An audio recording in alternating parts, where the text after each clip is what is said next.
आकाशवाणी गोरखपुर से प्रादेशिक समाचार।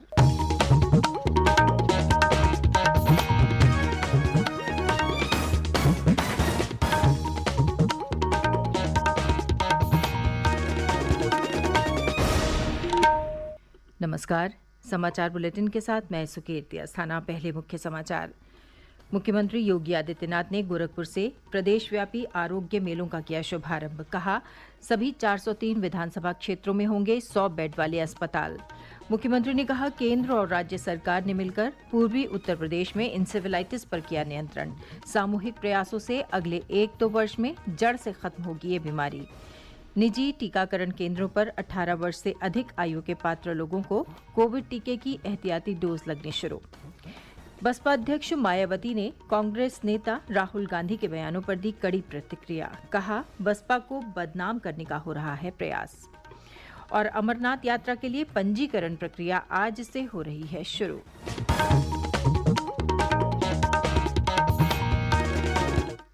अब समाचार विस्तार से। मुख्यमंत्री योगी आदित्यनाथ ने कल गोरखपुर से प्रदेशव्यापी आरोग्य मेलों का शुभारंभ किया। इस अवसर पर अपने संबोधन में उन्होंने कहा कि प्रदेश सरकार सभी को उत्तम स्वास्थ्य देने के लिए हर संभव प्रयास कर रही है। उन्होंने कहा कि मुख्यमंत्री आरोग्य मेले हर रविवार को प्रदेश के सभी प्राथमिक स्वास्थ्य केंद्रों पर लगेंगे। आरोग्य मेलों में लोगों को निःशुल्क चिकित्सकीय परामर्श और मुफ्त दवाएं दी जाएंगी। आरोग्य मेलों की शुरुआत वर्ष 2020 में की गई थी, लेकिन कोरोना संक्रमण के कारण इन्हें स्थगित करना पड़ा था। एक बार फिर से प्रदेश में आरोग्य मेलों की शुरुआत हुई है। मुख्यमंत्री ने कहा कि प्रदेश सरकार स्वास्थ्य की बुनियादी सुविधाओं को लगातार बेहतर कर रही है। श्री योगी ने कहा कि प्रदेश के सभी 403 विधानसभा क्षेत्रों में 100 बिस्तरों वाले अस्पताल बनाए जाएंगे। इसके साथ ही सभी विकासखंडों में 25 से 30 बिस्तरों वाले प्राथमिक और सामुदायिक स्वास्थ्य केंद्र होंगे। उन्होंने कहा कि इस दिशा में तेजी से कार्रवाई की जा रही है। श्री योगी ने कहा कि पूर्वी उत्तर प्रदेश में पहले उपचार का एकमात्र केंद्र गोरखपुर का बीआरडी मेडिकल कॉलेज ही था, लेकिन आज गोरखपुर में एम्स भी खुल गया है और देवरिया, सिद्धार्थनगर तथा बस्ती में मेडिकल कॉलेज शुरू हो गए हैं। इसके अलावा कुशीनगर में मेडिकल कॉलेज का निर्माण चल रहा है और महाराजगंज में मेडिकल कॉलेज बनाने की स्वीकृति दी जा चुकी है। श्री योगी ने कहा कि केंद्र और प्रदेश सरकार ने मिलकर पिछले 4 वर्षों में पूर्वी उत्तर प्रदेश में इंसेफेलाइटिस जैसी गंभीर बीमारी पर नियंत्रण करने में सफलता प्राप्त की है।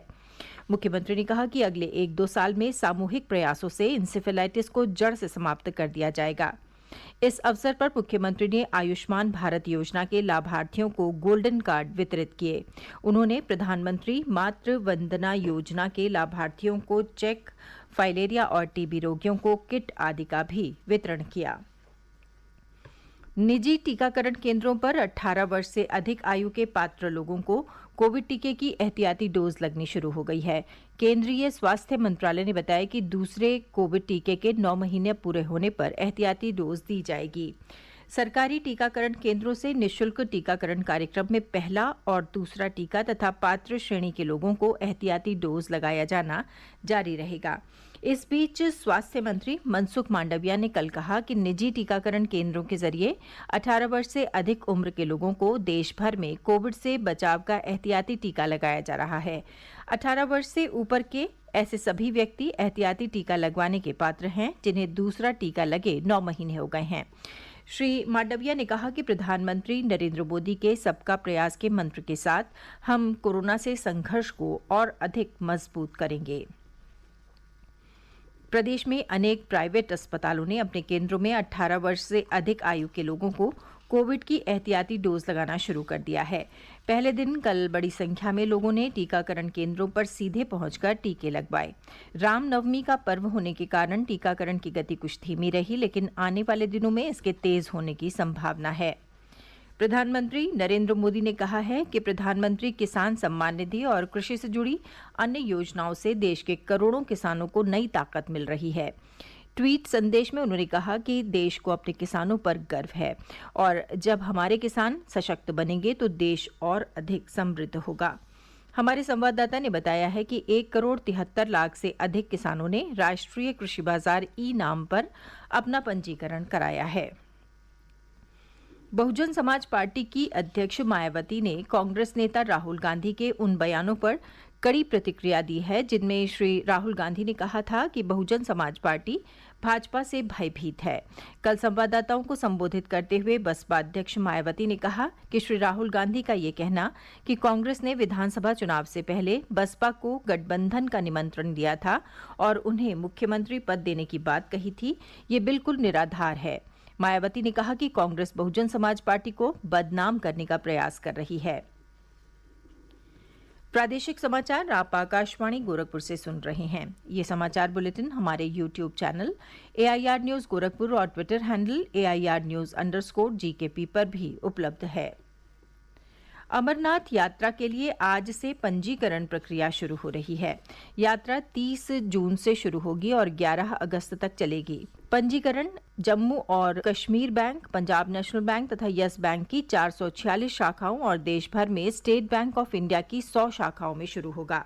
यात्री श्राइन बोर्ड की वेबसाइट और मोबाइल ऐप के माध्यम से भी ऑनलाइन पंजीकरण करा सकते हैं।